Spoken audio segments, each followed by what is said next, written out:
we have a young lady by the name of Dee Dee. She's going to tell her story of how Power to the Nation impacted her and her group. Dee Dee.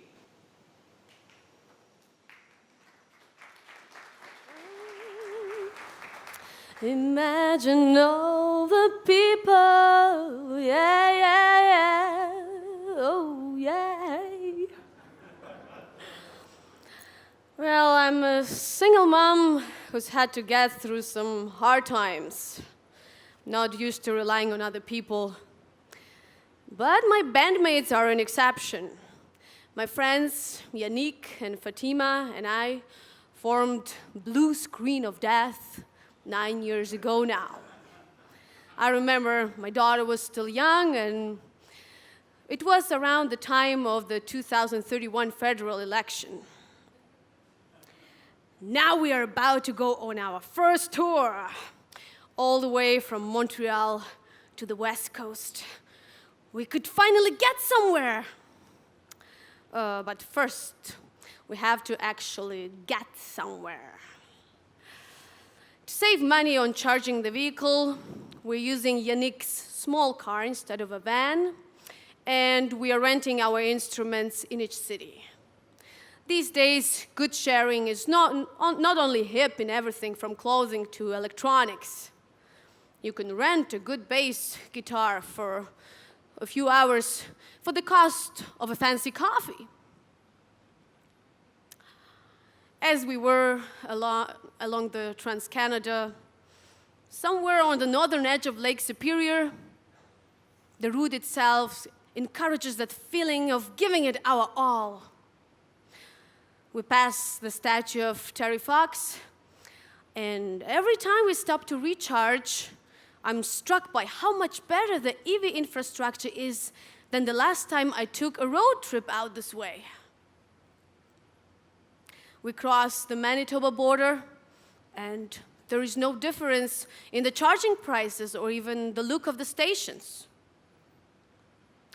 There was never a last spike moment for the EV network. No big photo op, but it connected the country. The subsidies made electric cars competitive with gas cars, and the infrastructure sprang up pretty quickly once the government made it a priority. Technologies change, but the way they're used depends always on political will. Plus ça change, plus c'est la même chose. We probably use even Quebec hydroelectricity from home. We've been exporting to Ontario more and more over the last few years. The federal government created the National Power Fund to encourage the interprovincial cooperation as part of its national energy policy. The result is an east-west power grid where provinces that have plenty of hydro can sell it to those that don't.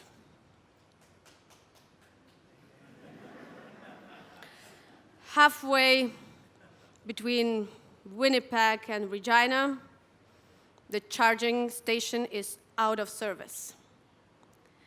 It's the middle of the night, and I'm driving while my band may sleep. I keep going, hoping to get to the next one, but the car limps to a halt. I swear under my breath. Yannick and Fatima wake up, rubbing their eyes, and I tell them we're out of juice and we'll have to get help. That's when Fatima grins and goes around to the trunk.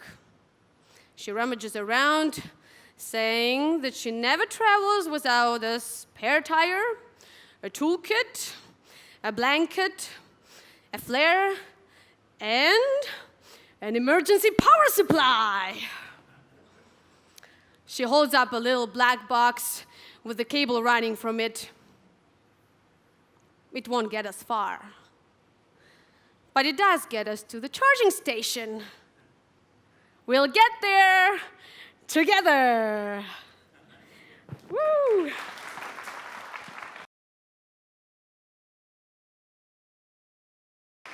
We have a hand for all 4 of those amazing actors. They're amazing. Thank you.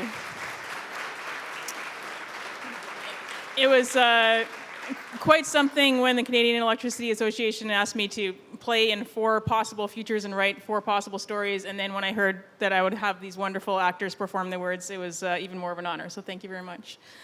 And now I have the honor of having the last Q&A with Tim Eckel from SaskPower. Tim Eckel was appointed Vice President, Asset Management, Planning and Sustainability in 2017. He has over 30 years of experience in numerous roles within SaskPower, including as Vice President, Transmission Services. So there we had a scenario where we're looking at an east-west grid, at a national energy policy that would be, pretty aggressive and pretty new. What would have to happen to get us there? Okay. I think to get there, well, first, how we got to where we are, I think over the years, each jurisdiction wanted to be self-sufficient in their own generation, and if they had anything surplus, they would export it, and typically the only place to send it was south of the border.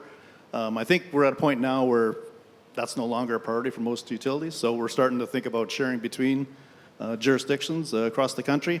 And I think if you start thinking about, as we start electrifying the industry, start moving transportation, heating, all that kind of stuff to the electrical grid, the price of electricity is going to start dictating have and have-not provinces. So I think the federal government is going to look at that and say the only way to ensure that we get an even price across the country is to build a national grid.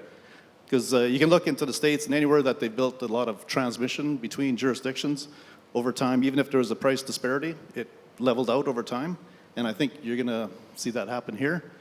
As well, I think there's a, when you think about new renewable diversity, you look at our massive country and you think about the solar diversity across our country. We got 5 or 6 time zones. That alone, means you don't have to have as much storage if you can utilize that. Same thing with wind. If you tie offshore wind in with the massive capacity for wind there is in the prairie provinces, I think you have a great reason to build a grid. So I think a lot of those things will do it. And I think also the federal government's looking at ways to reconcile with First Nations. And I think having them participate in something like the national grid would be one way to do it. When you look at the future, Steve was talking about the fact that we'll have more electrification as we get closer to 2040 and beyond. Do you see electric vehicles being a big part of that as we go forward? I definitely do. You look at the first time in my career where new generation is cheaper than the existing stuff we have, and I think look at wind in Western Canada for 3.5 cents you can get electricity. So you start putting that into electric vehicles, and suddenly it makes total sense to start electrifying that area. And I think too, when you get into larger centers, Saskatchewan's not so bad. We don't have air quality issues to any extent because the wind's blowing and it just blows it somewhere else. But anyways, but you look at larger centers like Toronto, Montreal, Vancouver. I think electrifying the transportation is a must just for that reason alone, and I think you'll see that happening. All right. Thank you very much, Tim. Thank you. Thanks, everybody.